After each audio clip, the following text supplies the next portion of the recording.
pour? Qui sont contre? Qui s'abstiennent? Merci. Au vu du vote, l'Assemblée plénière approuve les conclusions du rapport de l'examen du réquisitoire du procureur général près la Cour de cassation aux fins d'autorisation d'instruction à charge de M. Moutamba Tunguna, constant ministre de la Justice et garde des Sceaux. Par conséquent, l'Assemblée nationale accorde au procureur général près la Cour de cassation l'autorisation d'instruction à charge de M. Moutamba Tunguna, constant ministre d'État, ministre de la Justice et garde des Sceaux. Cela étant, nous allons procéder à l'examen.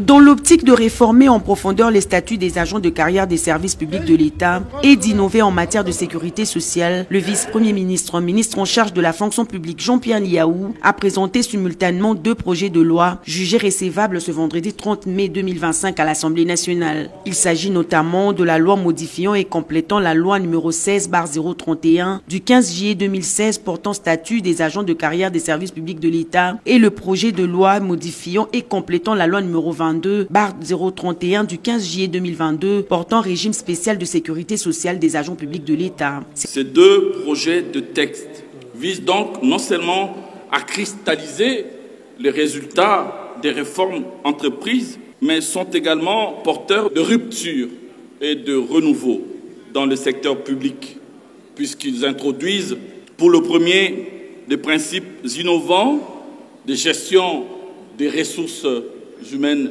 de l'État, du régime général, et pour le deuxième, l'impérieuse nécessité de doter les agents publics de l'État, autres que ceux de carrière, d'un mécanisme souple et adapté de sécurité sociale. Présenté magistralement par le vice-premier ministre Jean-Pierre Liaou, l'exposé de ces 2 projets de loi a été accompagné par des commentaires élogieux. Je ne suis pas surpris par la clarté de la présentation de ces 2 projets de loi de la part du vice-premier ministre.